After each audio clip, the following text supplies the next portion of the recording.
Shalom, brethren, and my viewers. Welcome to the new series on Resurrection Day versus Easter. And if you haven't watched the festivals and Shabbats of Yahweh, I would request you to please watch this because this is related to a topic that I'm doing today. I have placed this link on the description below. You can first watch these festivals and Shabbats of Yahweh before watching the resurrection day. We'll see the stages of Yeshua, that is the trial, the crucifixion, and his resurrection. We'll start with having a look at how Yeshua partook in the Passover festival, and we'll continue from there on. So in Matthew 26 verse 17 says, "Now the first day of the feast of unleavened bread, the disciples came to Jesus, saying unto him, Where wilt thou that we prepare for thee to eat the Passover?"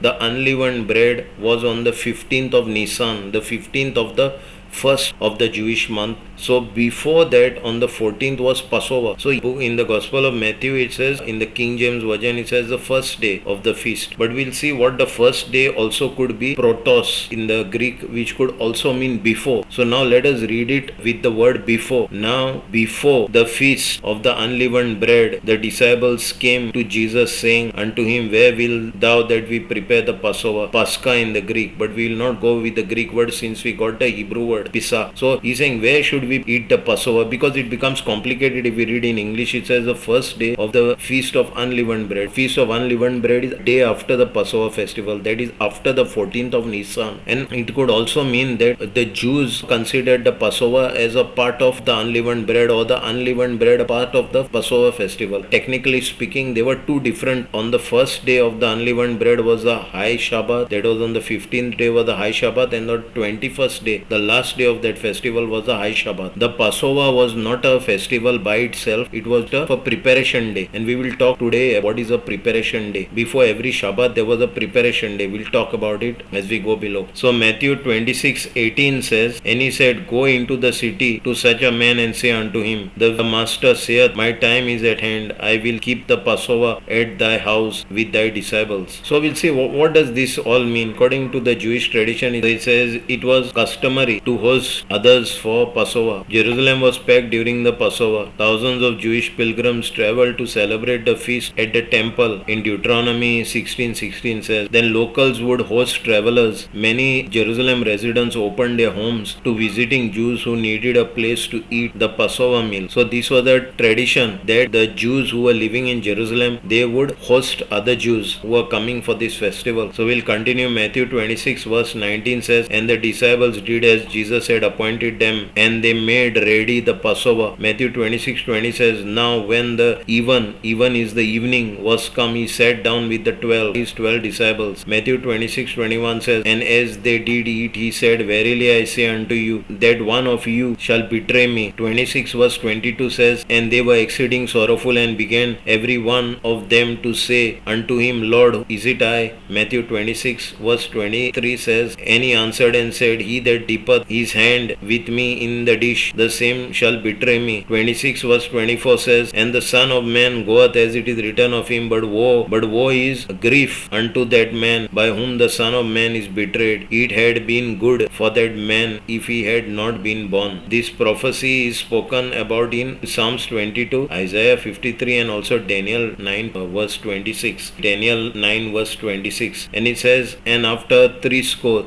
is 60 and 2 weeks, 60 plus 14, 74 weeks, shall Mashiach, the anointed, be cut off. Be cut off is perish, be destroyed, or will pass away, but not for himself. He is not dying for himself. And the people of the prince that shall come shall destroy the city and the sanctuary. The sanctuary is the holy place, that is the temple, and the end thereof shall be with a flood, and unto the end of the world desolations as determined. Desolation shall be as determined. So this is one of the prophecies. So we'll we'll continue in Matthew 26 verse 25. Then Judas, which betrayed him, answered and said, Master, is it I? He said unto him, Thou hast said. Means Jesus said, Thou only have said. Matthew 26 verse 26 says, And as they were eating, Jesus took bread and blessed it and brake it and gave it to the disciples and said, Take, eat, this is my body. 26 verse 27 says, And he took the cup and gave thanks and gave it to them, saying, Drink ye all of it. 26:28 says, For this is my blood of the new covenant, which is shed for many for the remission of sins. But actually, technically speaking, the new covenant began at the end of the Gospel of Matthew, because Yeshua had to die, and that blood was the blood of the new covenant. So before whatever he spoke to the old covenant Jews who were going to transition to the new covenant. Still he was speaking to the old covenant Jews. Even though those Jews were believers of Yeshua, or they were followers of Yeshua, or the disciples of Yeshua, they were still in the old covenant until the end of the Gospels, where he shed his blood for them. Then only the new covenant began. So till then it was all the old covenant. Even here the new covenant doesn't begin. Here he is only saying, This is the blood of my new covenant, but he is not yet crucified. So the crucifixion only determines the start of the new covenant, where his blood was shed. Matthew 26 verse 29 says, But I say unto you, I will not drink henceforth of the fruit of the vine until that day when I drink it new with you in my Father's kingdom. 26 verse 30 says, And when they had sung an hymn, they went into the Mount of Olives. So what was this hymn they sung? Jewish tradition says the hymn they sang was most likely from the Hallel hymns, that is from Psalms 113 to 118, which were traditionally sung during the Passover meal. So these Passover meal, during the Passover meals, even till date, the Jews in their tradition sing this song. So Psalms 113 and 114 was sung before the Passover meal, and Psalms 115 to 118 was sung after the Passover meals. So then we'll continue. Matthew 26 verse 31 says, Then saith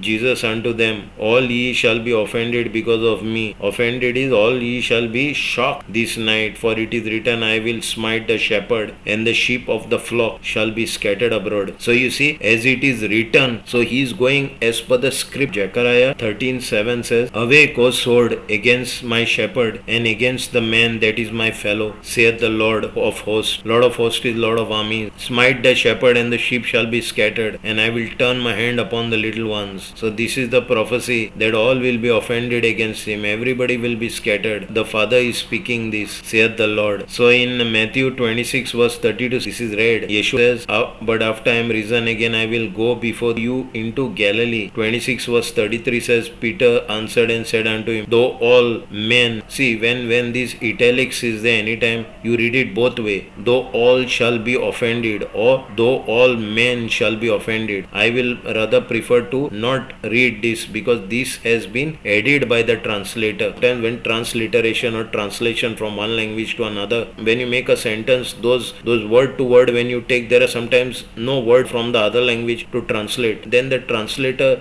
using his knowledge of the language, he adds words. So this word is added, these italics. So I'll read, Though all shall be offended. Peter is saying, Though all shall be offended because of thee, will I never be offended. Means here it is saying, Yet will I never be offended. This the translator has added. This was not there in the previous language. So I would go with yet. He's saying still I will. So translator added a right word. Yet will I never be offended. Will I never be scandalized or shocked. Matthew 26:34 says, Jesus said unto him, Verily I say unto thee, that this night before the cock crow, thou shalt deny me thrice. 26 verse 35 says, Peter said unto him, Though I should die with thee, yet will I not deny thee. Likewise also said all the disciples. So all these disciples are boldly saying, even if we have to die with thee, we will not deny you. Yeshua arrested in Gethsemane. So Matthew 26 verse 36 says, Then cometh Jesus with them unto a place called Gethsemane, and saith unto the disciples, Sit ye here while I go and pray yonder. There 26:37 says, And he took Peter, means in this case he left the rest of the disciples and said, I am going ahead. And when he is going ahead, he takes only Peter and the two sons of Zebedee, and began to be sorrowful and very heavy. Sorrowful is distress, and very heavy. Sated is like a saturation. So we'll see in the book of Matthew 4:21 who are these two sons of Zebedee. And going on from thence he saw saw other two brethren, James the son of Zebedee and John his brother, in a ship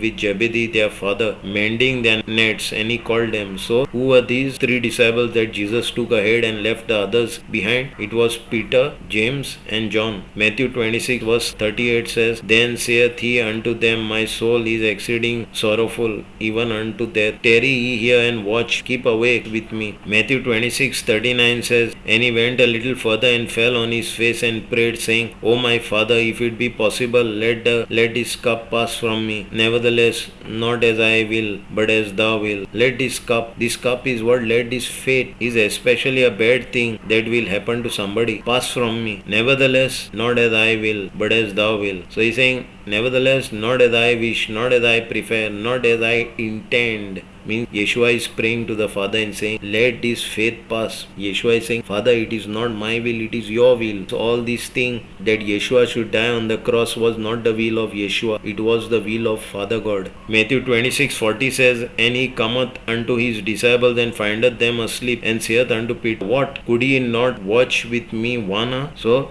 Yeshua was there with the Father praying for 1 hour. Matthew 26:41 says, Watch is keep awake and pray that ye enter not into temptation, ye enter not into an experience of evil.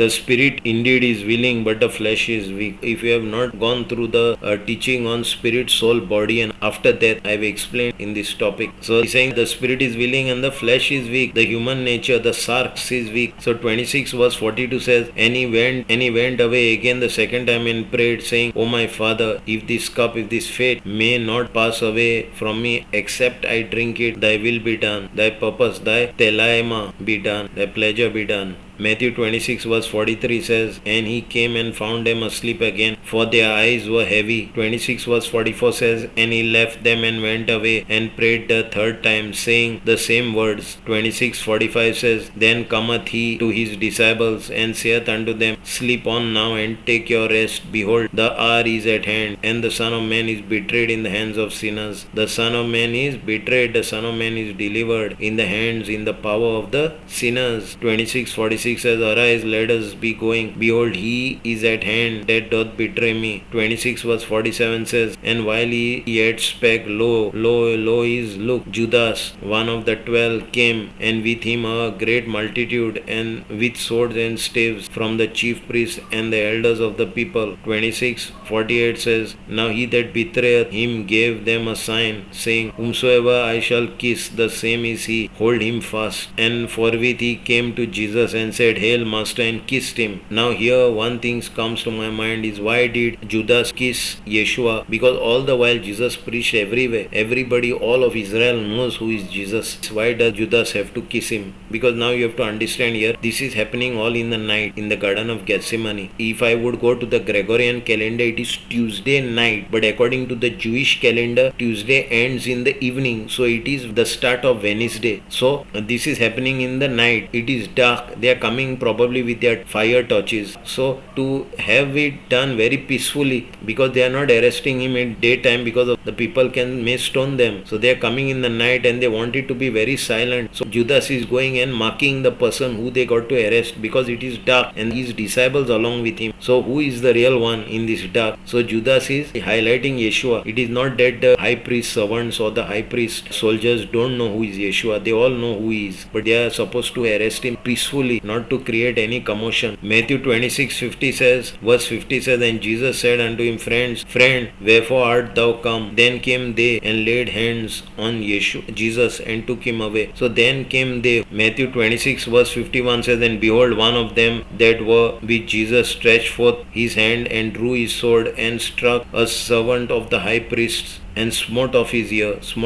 cut off his ear. So we will see in the Gospel of John who is this disciple of Jesus who struck the servant of the high priest, and who is this servant whose ear was struck. So we'll see in the Gospel of John 18 verse 10 says, And Simon Peter having a sword drew it. So this one is Simon Peter, and he smote the high priest servant and cut off his right ear. The servant name was Malchus. So we'll continue with Matthew 26 verse 52 says, Then Then said Jesus unto him, Put up again thy sword into his place, for all they that take the sword shall perish, shall be destroyed, or shall die with the sword. So Matthew 26:53 says, Thinkest thou that I cannot now pray to my Father, and he shall presently give me more than 12 legions of angels? What are legions? Legions, in a Roman terminology, it was a regiment of soldiers. So we'll see to a net search, each legion consisted of 4,200 to 5,000 infantry. Infantry is the soldiers that are marching by foot soldiers. And 300, this legion also consisted of 300 cavalry soldiers, are the soldiers that drove on horseback. So a total could be around, in other words, he's telling Peter, do you think I need your help? I can call for the angels. So Matthew 26:54 says, But how then shall the scriptures be fulfilled, that thus it must be? Yeshua is saying, if I call for these angels, how then these scriptures will be fulfilled? Matthew 26:55 says, In that same hour said Jesus to the multitudes, Are ye come out as against a thief with swords and staves, for as to take me? I sat daily with you teaching in the temple, and ye laid no hand on me. 26 verse 56 says, But all this was done that the scriptures of the prophets might be fulfilled. Then all the disciples forsook him and fled. So you see here in the prophets what was written, that is in Isaiah 53, all this has to be fulfilled. Now you see all these disciples forsook him and fled. But before we saw Peter and the rest of the disciples were saying, even if we die, we will not forsake you. And here they forsook him and fled away. We see Yeshua's trial. So Yeshua's trial was divided into two halves. We will see why. First he was tried by the Jews, and then he was tried by the Romans. Matthew 26 verse 57 says, And they that had laid hold on Jesus led him away to Caiaphas the high priest, where the scribes and the elders were assembled. The scribes are grammatios. Grammatios is the writers or the town clerks or the secretaries. Basically the writers who wrote the scrolls. They were scholars basically. And the elders, presbyterians. The presbyterians are the seniors. Some of the seniors, elderly Jews, senior Jews were also members of the Sanhedrin. Okay, some of them, not everyone of these elders. Matthew 26:58 says, But Peter followed him afar unto the high priest's palace, and went in and sat with the servants to see the end. So here it's saying they came to Caiaphas' house, palace. So we'll see how they allowed Peter to enter inside. We'll see in the Gospel of John is relating to the same story. So we see John 18 verse 15 says, And Simon Peter followed Jesus, and so did another disciple. So Matthew says only Simon Peter followed Jesus, but here in John it says also another disciple. That disciple was known unto the high priest, and went in with Jesus into the palace of the high priest. So this person was known unto the high priest. John 18 verse 16 says, But Peter stood at the door without is outside. Peter stood outside the high priest's palace door. Then went out the other disciple. So then this other disciple who entered in, which was known unto the high priest, and spake unto her that kept the door, and brought in Peter. So that's how Peter ended up inside. It is not that Peter followed him directly. The soldiers would not allow him. So he got favor through these other disciples. Matthew 26:59 says, Now the chief priests and the elders and all the council sought false witness against Jesus to put him to death. So it says the chief priests, the elders and the council, Sanhedrin is the Sanhedrin, the Supreme Court of Israel. Matthew 26:60 says, But found none, though many false witnesses came, yet found they none. At the last came two false witnesses. 26:61 says, And said, This fellow said, I am able to destroy the temple of God and to build it in 3 days. 26 verse 62 says, And the high priest arose and said unto him, Answerest thou nothing? What is it which these witness against thee? 26:63 says, But Jesus held his peace, and the high priest answered and said unto him, I demand on an oath thee by the living God, that thou tell us whether thou be Christ the Son of God. Matthew 26:64. Now Jesus is saying, Thou hast said, Nevertheless I say unto you, hereafter shall ye see the Son of Man sitting on the right hand. Right hand is the right side of the power. Of the power is the dunamis, the might, the ability, and coming in the clouds of heaven. 26:65 says, Then the high priest rent his clothes, saying, He has spoken blasphemy. What further need have we to witness? Behold, now ye have heard this blasphemy. So now they are calling it blasphemy. First he is forcing Yeshua to swear whether he is the Son of God. Now when Yeshua says he is the Son of God, he is calling it blasphemy. Blasphemy is speaking impiously, that is disrespectfully, because they didn't believe that Yeshua was the Son of God. So saying that you are a son of Yahweh was by default blasphemy. That is evil speaking. Matthew 26 verse 66 says, What what think ye? They answered and said, he is guilty of death. So now they are saying among themselves, what do you think? And they are all saying, he is worthy of death. But this is already planned that they want to kill him irrespective of the testimony of whatever witnesses are giving. Matthew 26:67 says, then did they spit on his face and buffeted him, and they gave him a blow, and some smote him is some slapped him with the palms of their hands. 26:68 says, saying, prophesy unto us, thou Christ, who is he that smote thee? They're making fun of him. Now we will see whether Yeshua's trial was fair or not. So Yeshua's trial at night was completely unfair and violated Jewish legal standards in multiple ways. The religious leaders were not seeking justice. They had already decided to kill him. The trial was a sham. Sham is a false or fraud designed to find a false reason to condemn him. So we'll see, trials were not supposed to be in the night. The Jewish legal system, the Sanhedrin, required trials to be held during daytime. In the Mishnah or in the Sanhedrin 4.1, this is not allowed. They cannot have in the night a trial. Yeshua's trial happened at night, that we saw above in Matthew 26:57 to 66. Even in Mark 14:53 to 65 talks about the same thing. They arrested and they had the trial in the night, which suggests they were trying to rush the process secretly. The delay of execution for reflection. Always during these legal proceedings, we'll see during capital trials is when a person is falling in the bracket of a death sentence. Capital punishment trials could not be held on the day before a Shabbat or feast day to prevent hasty judgments. Here it says in Mishnah and Sanhedrin 4.1, Jesus was convicted immediately without time for reconsideration. In capital cases or capital punishment cases, if a guilty verdict was reached, execution could not take place on the same day. The Sanhedrin was required to wait until the next day to allow time for reconsideration or new evidence. A rule was in the Mishnah and in the Sanhedrin 5:5. So we see, even if the victim was pronounced guilty, they had to wait until new evidence comes in. Then we see the requirement for multiple witness and due process. So there is a requirement for multiple witnesses. So in the case of Yeshua, many false witnesses came forward, but their testimonies did not agree. We saw above also and now in Mark that they are false witnesses. In Jewish law, if false witnesses were found, the case should have been dismissed. That is in Deuteronomy 19:15 says, one witness shall not rise up against a man for any iniquity or for any sin. In any sin that he has sinned, at the mouth of two witnesses or at the mouth of three witnesses shall a matter be established. 19:16 says, if a false witness rise up against any man to testify against him that which is wrong. 19:17 says, then both the men between whom the controversy is shall stand before the Lord, before the priest and the judges, which shall be in those days. Deuteronomy 19:18 says, and the judges shall make diligent inquisition. Diligent inquisition is, they shall inquire thoroughly, and behold, if the witness be false witness and had testified falsely against his brother. 19:19 says, then shall ye do unto him as he hath thought to have done unto his brother. Meaning, so shall thou put the evil away from among you. 19:20 says, and those which remain shall hear and fear, and shall henceforth commit no more any such evil among you. Meaning, but there was a judgment where it was a capital punishment where the victim, if he was found guilty, was to be put to death, and this false witness is falsely testifying against him. If the judge found his false witness guilty, falsely testifying, this same capital punishment which he was intending to falsely testify, false witness would be guilty of the same punishment in front of everybody, and he would be put to death. So all the people who were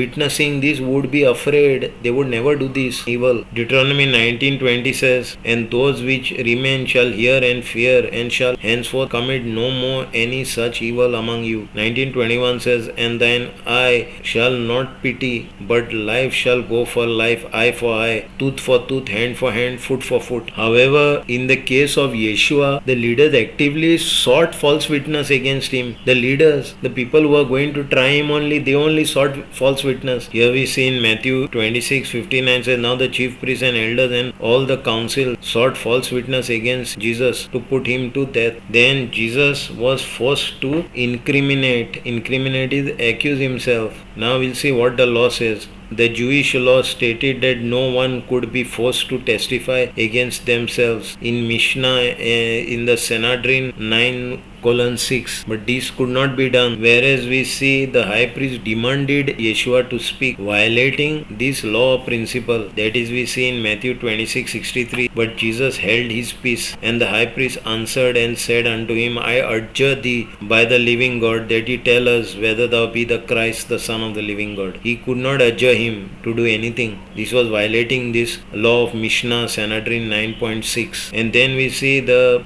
Sanhedrin met in the wrong place. For a trial you cannot meet anywhere. The Sanhedrin was required to hold trials in the hall of hewn stone, that is Lishkat ha-Gazit. This was located on the Temple Mount in Jerusalem, adjacent to the court of the sanctuary. It was considered the only legitimate legal place where the full great Sanhedrin 71 members could try capital cases. So this was the only legal place, this hall of the hewn stone. But where Yeshua was tried, in Caiaphas' house in the palace, this trial was illegal. This rule was based on traditional interpretation and is referenced in the Mishnah, Sanhedrin 11:2. Yeshua's trial was at the house of the high priest Caiaphas, that we saw in Matthew 26:57. Here we see below no defense was allowed. In a fair trial, the accused is entitled to a defense, an examination of witnesses. In Yeshua's case, Yeshua was not given any defense, no lawyer, no witnesses in his favor. Then we see the next point, the verdict was rushed and unanimous. That is, it was agreed by everyone. Everyone agreed on the same point. So the Jewish law stated that if a death penalty decision was unanimous, it was suspicious and should be overthrown. So according to the Jewish law, it was a suspicion. Here we see, but the council all condemned him at once. In Mark 14:61 says, Ye have heard the blasphemy, what think ye? And they all condemned him to be guilty of death. Each and every one that was in the Sanhedrin condemned him that he should be guilty of death. In this case, it was a suspicion according to the law, and it should be overturned. It should be cancelled. This shows they were not considering true justice. They wanted Yeshua dead. So what is the conclusion here? Yeshua's trial was a corrupt setup. Yeshua's trial was illegal, unjust, and rushed to ensure he was condemned before the Passover. It was a staged event by the religious leaders who had already decided to kill him. That was in Mark 14:1. After 2 days of the feast of the Passover and of the unleavened bread, the chief priest and the scribes sought how that they might take him by craft and put him to death. By craft is by deception, by a trickery, and they should kill him. Actually, first Yeshua was taken to Ananias' house. Ananias was the father-in-law of Caiaphas, but he had influence. So first the soldiers took him there, and then from there he was taken to Caiaphas.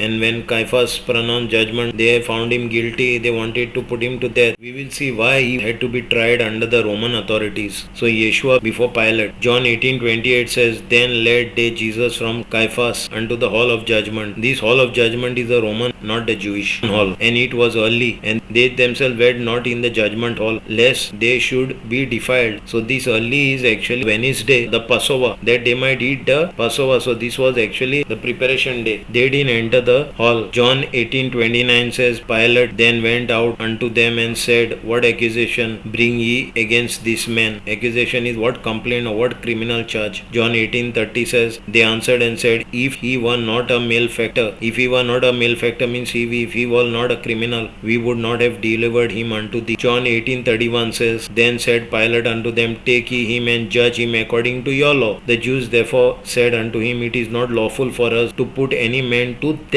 John 18:32 says that the saying of Jesus might be fulfilled, which is spake signifying what death he should die. 18:33 says, Then Pilate entered into the judgment hall again and called Jesus and said unto him, Art thou the king of the Jews? 18:34 says, Jesus answered him, Sayest thou this thing of thyself, or did others tell it thee of me? 18:35 says, Pilate answered, Am I a Jew? Pilate was not a Jew. Thine own nation and the chief priests have delivered thee unto me. What hast thou done? 18:36 says, Jesus answered, My kingdom is not of this world. If my kingdom were of this world, then would my servants fight, that I should not be delivered to the Jews. But now is my kingdom not from hence. 18:37 says, Pilate therefore said unto him, Art thou a king then? Jesus answered, Thou sayest that I am a king. To this end was I born, and for this cause came I into this world, that I should bear witness unto the truth. Every one that is of the truth heareth my voice. 18:38 says, Pilate said unto him, What is truth? And when he had said this, he went out again to the Jews and said unto them, I find no fault in him. So we say, why did the Jews bring Yeshua to the Romans to be judged? The Jewish leaders wanted Jesus dead, but they had a problem. Under the Roman rule, Jews could not carry out execution. The Romans had taken away the Jewish right to execute criminals. Only the Roman governor, that is the Pilate, could order a crucifixion, that is death execution. They needed a political charge. The Sanhedrin had commanded Jesus for blasphemy, calling himself the Son of God, that we saw above. But blasphemy was not a crime under the Roman law. So they charged the charges to treason, the crime doing something that could cause danger to the country. What was this treason against Rome? Luke 23:2 says, And they came to accuse him, saying, We have found this fellow perverting, misinterpreting the nation and forbidding, stopping to give tribute tax to Caesar, saying that he himself is Christ the King. Yeshua never forbade them to give taxes to Caesar. In fact, one time they came to Yeshua trying to trap him, saying, You and your disciple don't pay taxes to Caesar. So he tells his disciple, Catch the first fish, and in his mouth you will find a gold coin. Give it to them, it will cover up all our taxes. And in another place, they ask him, Should we pay taxes to Caesar? And he says, Whose inscription is this on the coin? Whose face is this? So they say it is Caesar. So he says, pay Caesar what belongs to Caesar and pay God what belongs to God. So he never said don't pay, but here they are falsely accusing him for not paying tribute to Caesar. Thirdly, they wanted Yeshua crucified, not stoned. They wanted him to be hung. So Jewish execution were usually done by stoning. We see in Leviticus 24:16 says, He that blasphemeth the name of the Lord. So they had already accused him of blasphemy, saying that he is the Son of God. He shall surely be put to death, and all the congregation shall certainly stone him, as well the stranger, and he that is born in the land. When he blasphemeth the name of the Lord, he shall be put to death. Like the place where Stephen, he was stoned to death. They could not stone him to death. That was a capital punishment. They had to bring Stephen also to the governor, Pilate, but they didn't do it. They killed him there and there. But in this case, they wanted Yeshua crucified. But here, even in the Old Testament, they had a law where you could hang a person on the tree, but this hanging of the person on the tree was done after stoning. After he was dead, he was hung on the tree. So we will see here in Deuteronomy 21:22 says, And if a man have committed a sin worthy of death, and he be to be put to death, and thou hang him on the tree. Okay, so there was a capital punishment of hanging on a tree. I believe according to the Jewish capital punishment, they could hang a person on the tree. It was not impaling, but hanging on the tree. Before hanging, they used to stone the person, and after he was dead, they used to hang him on the tree. But I believe in this case, they could not hang him on the tree because they were under the Roman rule. So the Roman rule only allowed crucifixion, that is impaling the victim on the cross. So Jewish execution were usually done by stoning, that we see in Leviticus, and he that blasphemeth the name of the Lord, he shall surely be put to death. So now they have got a crime that he blasphemed the name of the Lord because he is calling himself the Son of God, and according to their law, Jewish law, so he was facing death penalty, and all the congregation shall certainly stone him. So the entire congregation will stone him, as well as a stranger, and he that is born in the land. When he blasphemeth the name of the Lord, he shall be put to death. Blasphemeth is the curses the name of God. They had another law in Deuteronomy 21:22. If a man have committed a sin worthy of death, and he be to be put to death, and thou hang him on the tree. So hanging on the tree was a capital punishment, but this capital punishment, according to the Jewish system, they would first stone him, kill him, and then they would hang him on the tree. This was to display to others who were intending to do the similar crime that their fate would be similar as this man. But Jesus had predicted he would be lifted up. That is in John 12:32 and 33, refers to the crucifixion, a Roman form of execution. And I, if I be lifted up from the earth, will draw all men unto me. 12:33 says, This he said, signifying what death he should die. As I spoke earlier, they wanted him humiliated and killed publicly. So now we see Yeshua before Herod Antipas. So we'll see who is this Herod Antipas. Just a brief. He was a son of Herod the Great, the king who ruled when Yeshua was born. Tetrarch. Tetrarch is the ruler of a quarter of Galilee and Perea, that we see in Luke 3:1. He ruled during most of Yeshua's life and ministry. His ethnic background was the Herodian family were Edomians. Edomians are descendant of Esau, not Jacob, that is Israel. So they were descendants of Esau. And Herod Antipas was not a Jew by by blood, but he was raised in a Jewish context and ruled over the Jews. So he was brought up under this Jewish environment. So he knew this Jewish culture. He was well adapted with the Jewish culture from his childhood. Luke 23 verse 6 says, when Pilate heard of Galilee, he answered whether the man was a Galilean. 23 verse 7 says, as soon as he knew that he belonged unto Herod's jurisdiction, he sent him to Herod, who himself was at Jerusalem at that time. 23 verse 8 says, when Herod saw Jesus, he was exceedingly glad, for he was desirous to see him for a long season, because he had heard many things of him, and he hoped to have seen some miracle done by him. Luke 23 verse 9 says, then he questioned with him in many words,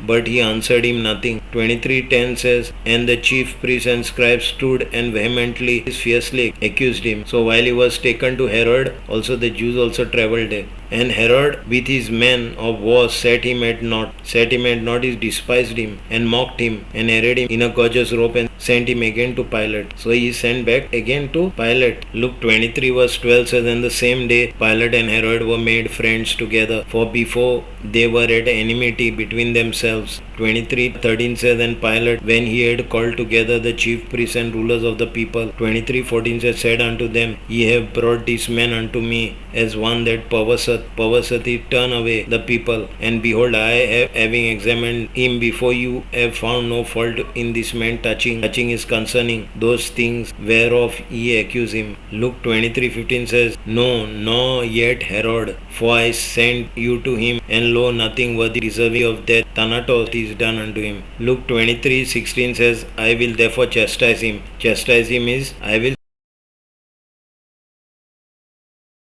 and release him. Luke 23:17 says, for of necessity he must release one unto them at the festival. Means it was a custom that Pilate would release any criminal during the festival. Luke 23:18 says, and they cried out all at once, saying, away with this man and release unto us Barabbas. 23:19 says, who for a certain sedition is an uprising or uproar made in the city, and for murder was cast in the prison. So the Jews are saying, release Barabbas for us during this festival. So we'll see the same story in John 18:39 says, Pilate is saying, but ye have a custom that I should release unto you one at the Passover, at the Pisa. Will ye therefore that I release unto you the King of the Jews? 18:40 says, then cried they all again, saying, not this man, but Barabbas. Now Barabbas was a robber. In John it is saying that Barabbas was a robber, but here it's saying that he also created an uprising and he also murdered somebody during the uprising. Luke 23:20 says, Pilate therefore willing to release Jesus spake again to them. Luke 23:21 says, but they cried, saying, crucify him, impale him. Impale is to push a pointed object through something. Luke 23:22 says, and he said unto them the third time, why, what evil hath he done? I have found no cause of death in him. I will therefore chastise him and will let him go. Luke 23:23 says, and they were instant with loud voices requiring that he might be crucified, and the voices of them and of the chief priests prevailed. 23 verse 24 says, and Pilate gave sentence that it should be as they required. 23:25 says, and he released unto them him that for sedition and murder was cast into the prison, whom they had desired, and he delivered Jesus to their will. We saw in the Gospel of Luke this story. Now we'll see the same story in the Gospel of Matthew. 27:19 says, when he was sat down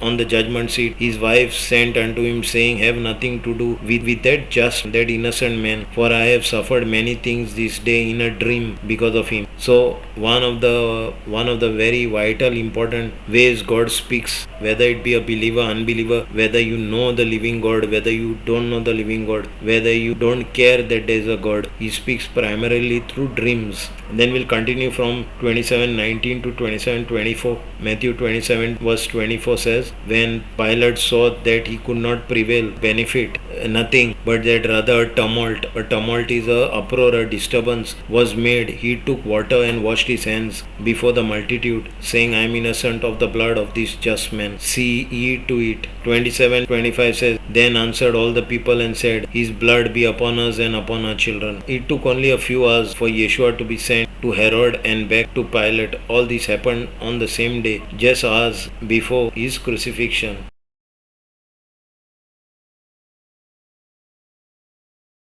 So now we'll see the scourging and mocking of Yeshua. In the Gospel of Matthew chapter 27 verse 26 says, Then released he Barabbas unto them, and when he had scourged Jesus, scourge in the Greek is flagellio and in the Latin is flagellum. Scourge is when he whipped Yeshua, he delivered him to be crucified, impaled. So we'll see what was the Roman scourging or flagellation. Okay, the whip, the flagrum or flagellum, the Latin flagellum, a short handled whip with multiple leather strips tied with bone fragments, sharp metal pieces, and lead balls. It was designed to tear through skin, deeply bruise, expose muscle and even bone. So this whip would even expose the muscle and even would expose the bone. This was the whip with metal pieces, lead balls and bone fragments. So it was designed to tear through skin, bruise deeply, expose muscle and even bone. It's not like this. It is worse than this. Even your bones, your spinal cord can be seen. In the book of Isaiah, verse 50-14 says, And many were astonished. They were very shocked at his visage, appearance, or his looks was so marred, disfigured, more than any man that lived. And his form, his figure, his physique, his shape, more than the Son of Man, more than any man. Means his appearance was so disfigured and the form of his body was so disfigured, more than any person in this world. Matthew 27 verse 27 says, Then the soldiers of the governor took Jesus in the common hall and gathered unto him the whole band of soldiers. 27:28 says, And they stripped him and put on him a scarlet robe. Matthew 27:29 says, And when they had plaited is they twisted or they winded, they braided a crown of thorns, they put it upon his head and a reed in his right hand, and they bowed and the knee before him and mocked him, saying, Hail, King of the Jews. Matthew 27:30 says, And they spit upon him and took the reed and smote him on the head. 27:31 says, And after that they had mocked him, they took the robe off from him and put his own raiment on him and led him away to crucify him. And now we'll see the crucifixion at Golgotha or Calvary. Matthew 27:32 says, and as they came out, they found a man of Cyrene, Simon by name. He they compelled to bear his, he they compelled to lift or carry his cross. 27:33 says, And when they came unto a place called Golgotha, that is to say the place of skull. And Matthew 27 verse 34 says, And they gave him vinegar to drink mingled with gall. So this vinegar is sour wine mingled with gall. Gall is a anodyne. Anodyne is something painless or without pain. Means he was given this sour wine mixed with a painkiller before he could be crucified. Mark 15 verse 23 says, And they gave him to drink wine mingled with myrrh. That is a narcotic, but he received it not. It's a narcotic, a bitter narcotic. That's for his pain. Then we will see in the Gospel of Luke 23 verse 32. And there were also two other malefactors. Malefactors is criminals, led with him to be put to death. 23:33 says, And when they were come to a place which is called Calvary, there they crucified him. So when they came to Calvary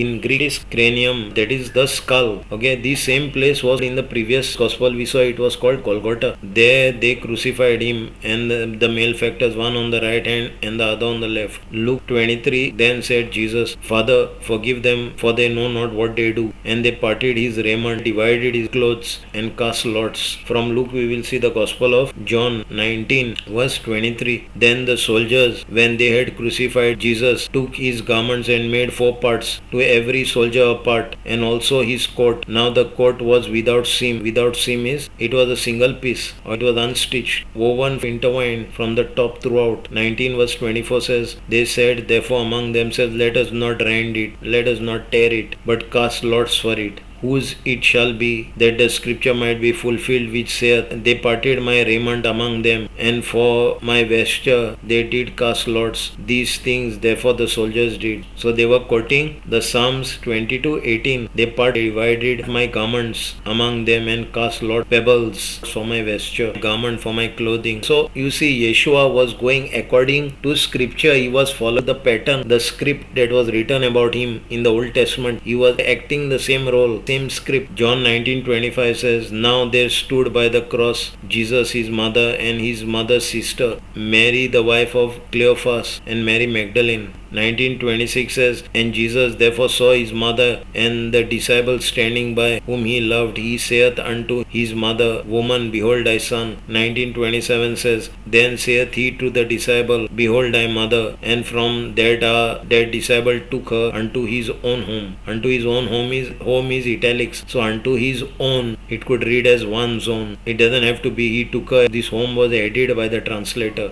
John 19:28 says, After this, Jesus, knowing that all things were accomplished, that the scripture might be fulfilled, saith, I thirst. Now he is going again to the scripture. He is following the script. He is saying, Now I thirst. 19:29 says, Now there were set a vessel full of vinegar, and they filled a sponge with vinegar and put it upon a hyssop and put it in his mouth. This is the second time they are giving him. The first time it was vinegar sour wine mixed with gall, this painkiller.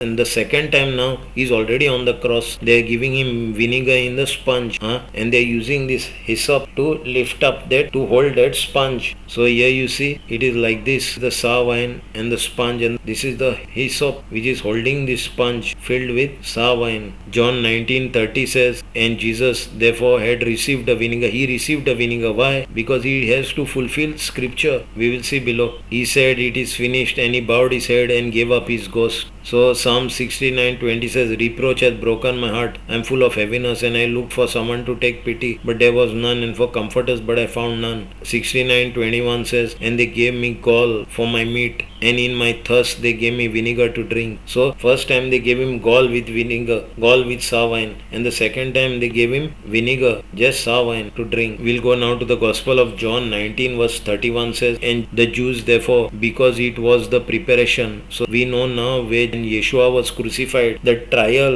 the crucifixion also was done on the same day, and this day was called a day of preparation. So we'll see after what is preparation day. It was the preparation that the body should not remain upon the cross on the Sabbath, for the Sabbath day was a high Sabbath, high day. So this also keep in mind. Besought Pilate that their legs might be broken and that they might be taken away. John 19:32 says, Then came the soldiers and brake the legs of the first and of the other, which was crucified with him. 19:33 says, But when they came to Jesus, they saw that he was dead already. So Jesus was dead already. They break not his legs. Now you have to know one thing. These are professional soldiers. They know who is dead and who is not. When they come, they break the leg of the first thief and the other thief. They break their legs. But when come to Yeshua, they see that he is dead. John 19:34 says, But one of the soldiers with the spear pierced his sides, and forthwith came there out blood and water. What came out? Blood and water. Whatever remaining blood was there, it all came out, and then after that gushed out water. A common sour wine called in the Latin Posca, which was often drunk by Roman soldiers, was a cheap sour wine mixed with water and or herbs used to quench thirst during long watches or crucifixion. So this was the second time only this sour wine was given to Yeshua.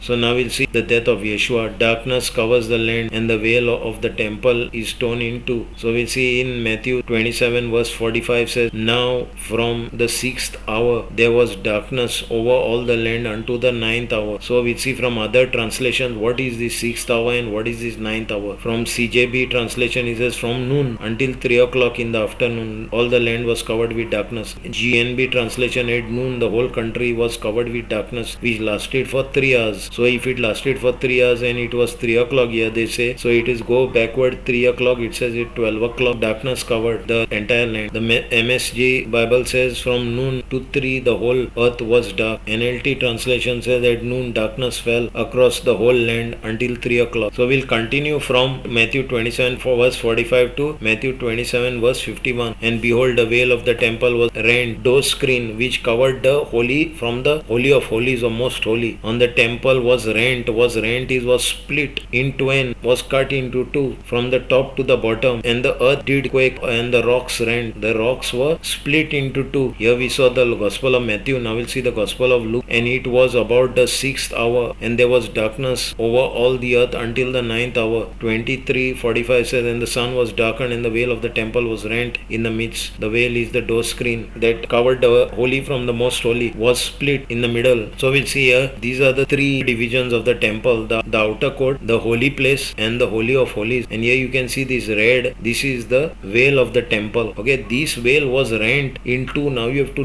have some idea about what is this veil thickness. It is not a thin bed sheet. We'll see what is the veil thickness. Details about the second veil. This is the second temple veil, because originally it was in the tent of the tabernacle when they were crossing the desert Sinai, but later it was in the temple. The first temple was destroyed, which Solomon had built, and then it is the second temple. When Ezra's time they come back, they build a second temple. So this is the second temple period veil description. According to the Talmud, Yova 54a, 72b, the thickness was about a handbreadth of approximately 10 centimeters. So it was 10. So you can see this on the screen here. This is approximately 10 centimeters from here to here. So this thick was the veil. The veil was this thick. It was about 18 meters high, and the width was 9 meters. The material was woven was blue, purple, scarlet, and fine linen that we see in Exodus 26:31. And thou shalt make the veil of blue and purple and scarlet and fine twined linen of cunning work. With cherubim shall it be made. It was a massive, heavy woven curtain, impossible to tear by human hands. There were many priests involved in carrying it to put it on the road. The Gospel of Luke 23:46 says, and when Jesus had cried with a loud voice, he said, Father, into thy hands I commend my spirit. Command is, I put forth or set before my spirit. And having said thus, he gave up his ghost. He expired. Having commended his spirit in the Father's hand, he expires. He breathes out. Now we'll see the Roman centurion declares Yeshua is the son of Yahweh. Mark 15:39 says, and when the centurion which stood over against, means opposite him, against him, saw that, he cried out and gave up his ghost. He said, truly this man was the Son of God. This was the declaration of the Roman centurion. A centurion is a captain of 100 soldiers. So he also was present. And when he saw this event live in front of his eyes, he declared that Yeshua was the Son of God.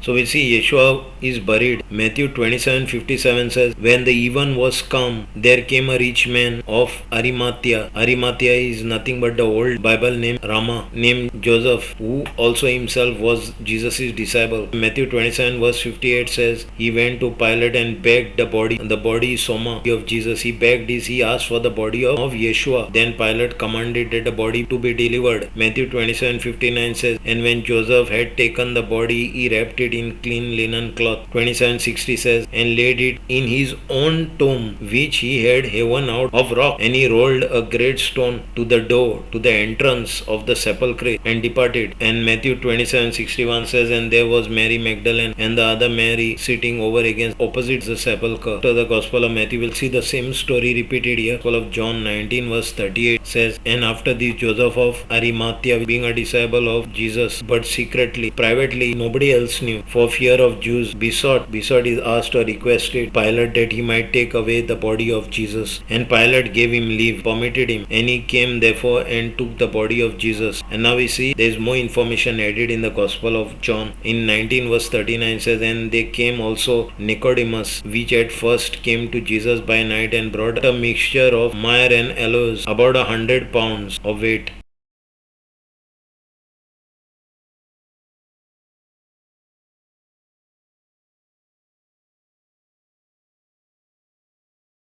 John 19:40 says, and took they the body of, now they said took they, Nicodemus and Joseph took the body of Jesus and bound it in linen clothes with the spices, as the manner of the Jews is to bury. 19:41 says, now in the place where he was crucified there was a garden, and in the garden a new sepulchre, wherein was no man laid. So we saw in the other gospel that it was prepared for Joseph, but he was ever laid there. John 19:42 says, there laid they Jesus, therefore because of the Jews' preparation day, for the sepulchre was nigh at hand, was very near, and it was a preparation day. They didn't want to waste time. He died at 3 o'clock, and before sunset they have to bury him, because the preparation day will end, and the end of the preparation day is the beginning of the, in this case, High Shabbat, not weekly. We will see further. From the Gospel of John, we'll see the Gospel of Matthew 27:62. Now the next day that followed the day of preparation, the chief priest and the Pharisees came together unto Pilate. 27 verse 63 says, saying, Sir, we remember that the deceiver, that the misleader said while he was yet alive, After 3 days I will rise again. 27:64 says, Command therefore that the sepulchre be made sure. Be made sure is render secure until the third day, lest the disciples come by night and steal him away and say unto the people, He is risen from the dead, He is risen from the necros. So the last deceit shall be worse than the first. 27 verse 65 says, Pilate said unto them, Ye have a watch, ye have a Roman century. Century is a soldier whose job is to guard something. Go your way, make it as sure as you can. 27 verse 66 says, So they went and made the sepulchre sure, sealing is stamping the stone and setting a watch. And now we will see an extract of the Passover from the topic festivals and Shabbats of Yahweh. And I request you, if you have not watched these festivals and Shabbats of Yahweh, please do watch it. I'm putting the link in the description below. So we'll see the first festival, Passover. In Leviticus 23:4 says, These are the feasts of the Lord, even holy convocations, means holy gatherings, holy assemblings, which ye shall proclaim in their season, means which ye shall address in their appointed time. Leviticus 23 verse 5 says, In the 14th day of the first month at evening is the Lord's Passover. What actually happened was, during this 14th day in the afternoon, they had to prepare the Passover, this lamb, and so basically the evening is the next day according to the Jewish system, which we would enter the festival of unleavened bread, the 15th day. So now we are already entered. At evening means you have already entered the 15th day. So Leviticus 23 verse 6 says, And on the 15th day of the same month is the feast of unleavened bread unto the Lord. 7 days ye must eat unleavened bread. What is unleavened bread? Unleavened bread is bread made without yeast. Leviticus 23:7 says, In the first day ye shall have a holy convocation, and ye shall do no servile work therein. Out of these 7 days, in the first day, he saying, ye shall be a holy convocation, holy meeting. Ye shall do no work, meaning no servile work is no work of labor on that day. So we'll see other Bible translation. CEV says, On the first day of these festivals you must rest from your work and come together for worship. ERV says, On the first day of this festival you will have a special meeting. You must not do any work on that day. MKJV says, On the first day you shall have a holy convocation. You shall do no work of labor. You shall do no work of labor. See, work of labor. And in the web translation says, on the first day you shall have a holy convocation, you shall do no regular work. Okay, it's saying the same thing, you shall not work on that day. And then it says in Leviticus 23:8 says, But ye shall offer an offering made by fire unto the Lord 7 days. On the 7th day is a holy convocation. Ye shall do no servile work, means ye shall not work any labor therein. So on the first day no work, and on the 7th day, the last day, no work. Meaning in this feast of unleavened bread, the first day, that is on the 15th, and the last day, that is on the 21st,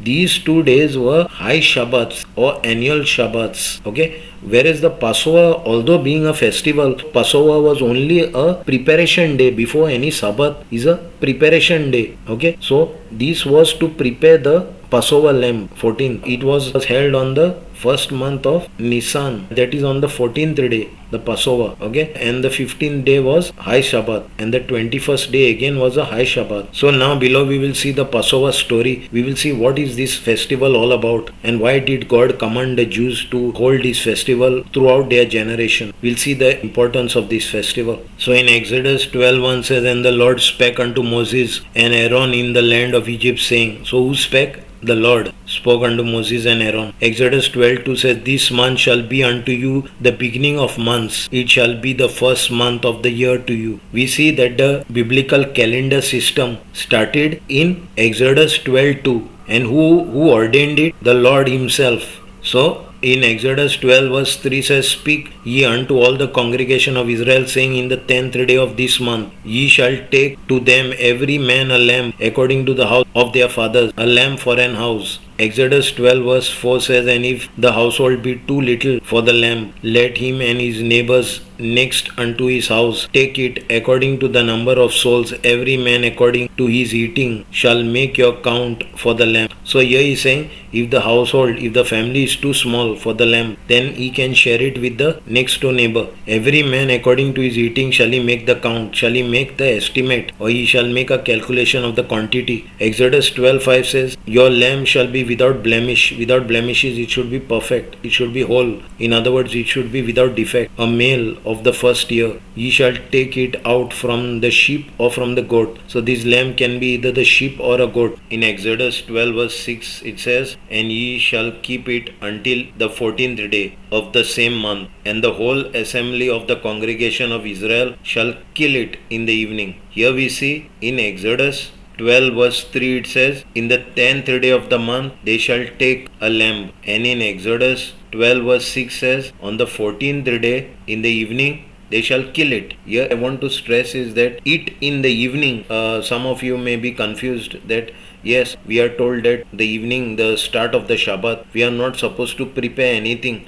So how here they are saying that you should kill it in the evening? So meaning you will prepare in the evening. But here eat in could also mean between the evening, between dusk. Here we'll see in Finidex's commentary, it says between the two evenings. Jews had two evenings. The first one was at 3 p.m. when the evening sacrifice was killed, and the second one was 6 p.m. near sunset. Okay, and this story in Matthew 27:46 says, and about the 9th hour, Jesus cried with a loud voice, saying, Eli, Eli, lama sabachthani. That is to say, my God, why hast thou forsaken me? So we know in the New Testament, Yeshua, that is Jesus, was the Passover lamb. It was sacrificed as a Passover lamb on the cross. Here it is saying in the King James Version, it is saying 9th hour. But the other Bible translation like CJB says at about 3. ERV says about 3 o'clock. GNB says at about 3 o'clock. GW Bible says about 3 o'clock.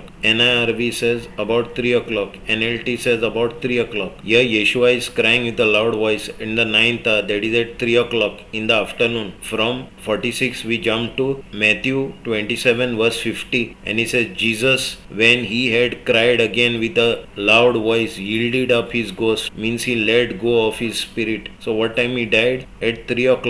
So here some of the scholars believe that it was not in the evening, it was between the evenings, the Jewish evening, that is from 3 p.m. onwards, and the second evening at 6 p.m. They believe that it is between this timing that you could do the preparation. Secondly, Exodus 12:16 permitted preparing food on a high or yearly Shabbat. So the second theory is that Exodus 12:16 that we will see further, we are in chapter 12 of Exodus. When we go down, we will see that the high Shabbat allowed preparing of food, but in weekly Shabbat, that is on the 7th day Shabbat, you could not prepare any food. But the high Shabbat, the yearly Shabbat or the annual Shabbat, you were allowed to prepare food. We will see this as we go below in Exodus 12:16. These are the two theories. Verse 12:7 says, and they shall take of the blood and strike it on the door side post and on the upper post of the houses wherein they shall eat it. And Exodus 12:8 says, and they shall eat the flesh in the night. When they are to eat the flesh in the night, roast with fire and unleavened bread. How he is going to eat it? In the night he is going to roast it with fire, and you cannot have bread with leaven. It was prohibited. And with bitter herbs they shall eat it. Exodus 12:9 says, eat not it raw, nor sodden. Sodden is boiled at all with water,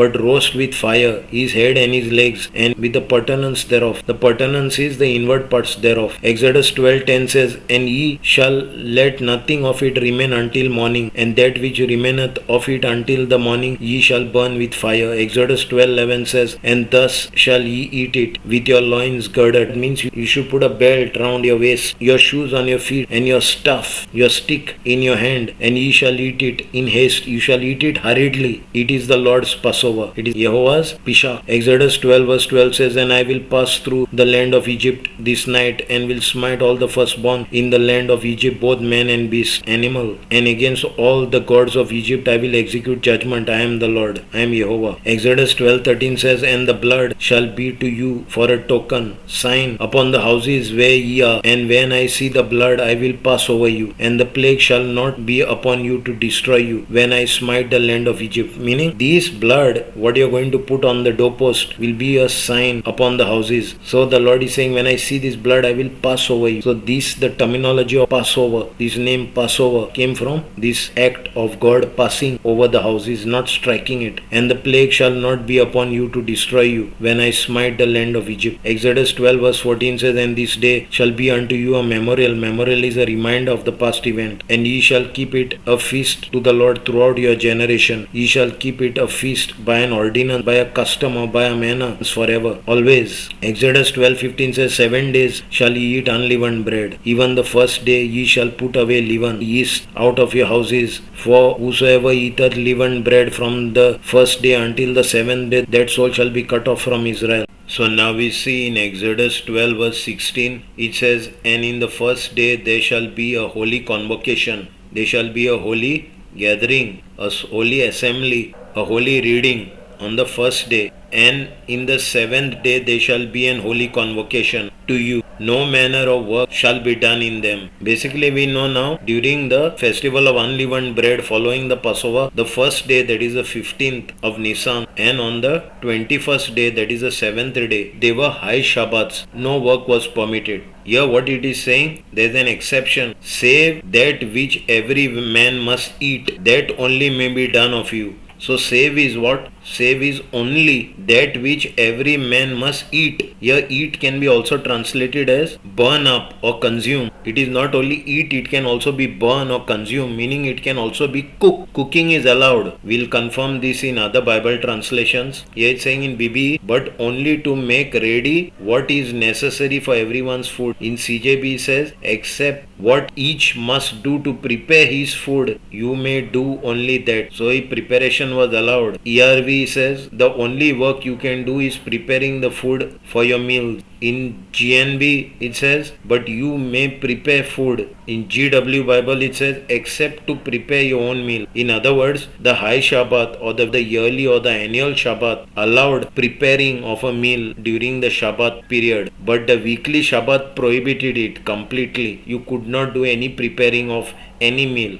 You had to prepare that on the preparation day. You had to keep ready the meal. You could only eat the meal on the weekly Shabbat. Exodus 12:17 says, and ye shall observe the feast of unleavened bread, for in the selfsame day have I brought your armies out of the land of Egypt. Therefore shall ye observe this day in your generation by an ordinance forever. 12 verse 18 says, in the first month of the 14th day of the month at even, ye shall eat unleavened bread until the 120th day of the month at even. Exodus 12:19 says, 7 days there shall be no leaven found in your houses. For whosoever eateth that which is leavened, even that soul shall be cut off from the congregation of Israel, whether he be a stranger or born in the land. Exodus 12 verse 20 says, ye shall eat nothing leavened in all your habitation, in all your dwelling shall ye eat unleavened bread. Exodus 12:21 says, then Moses called for all the elders of Israel and said unto them, draw out and take you a lamb according to your families and kill the Passover. Exodus 12 verse 22 says, and ye shall take a bunch of hyssop. Hyssop is mint leaves, and dip it in the blood that is in the basin. Means when you are cutting the lamb, the Passover, collect the blood and dip this hyssop into this blood and strike the lintel and the two side posts with the blood that is in the basin, and none of you shall go out of the door of his house until morning. Exodus 12:23 says, for the Lord shall pass through and smite the Egyptians, and when he seeth the blood upon the lintel is the upper doorpost, and on the two side posts, the Lord shall pass over the and will not suffer the destroyer to come in unto your houses to smite you. So it's like this. They were instructed to put on the lintel and on the two side posts. The blood of the lamb was to be applied. And when the destroyer comes, what he will do? He will see this blood here and he will pass over. Exodus 12:24 says, and ye shall observe this thing for an ordinance to thee and to thy sons forever. Exodus 12:25 says, and it shall come to pass when ye be come into the land which the Lord will give you. Which is this land? This land is nothing but Canaan. Now they were in Egypt. Then God brought them out from the desert Sinai and took them into the land of Canaan, which is currently known as Israel, according as he had promised, that ye shall keep this service. Exodus 12 verse 26 says, and it shall come to pass when your children shall say unto you, what mean ye by this service? Exodus 12:27 says, that ye shall say, it is the service of the Lord's Passover, who passed over the houses of the children of Israel in Egypt, when he smote the Egyptians and delivered our houses. Why he delivered the houses? Because of this blood that was applied. The condition was that the blood had to be applied, and that's how they were delivered. And the people bowed their head and worshipped. Exodus 12:28 says, and the children of Israel went away and did as the Lord had commanded Moses and Aaron, so did they. So this was the story of the Passover. And now we'll see in the new covenant, who is this Passover lamb. So 1 Corinthians 5:7 says, purge out therefore the old leaven, that ye may be a new lump, as ye are unleavened. For even Christ our Passover is sacrificed for us. So who is the Passover? Christ is a Passover in the new covenant. 1 Corinthians 5:8 says, therefore let us keep the feast. So Paul is saying in 1 Corinthians 5:8 says, let us keep the feast, let us observe the festival. How? Not like the Old Testament people. In the New Testament, how we are going to observe this festival? Not with old leaven, neither with the leaven of malice and wickedness. So we won't follow this festival with the leaven of malice and wickedness. But how? But with the unleavened bread of sincerity and truth. How you follow this festival? By being sincere, by being truthful. So brethren, here on we'll end part 1 and we'll continue in part 2. Until then, Shalom.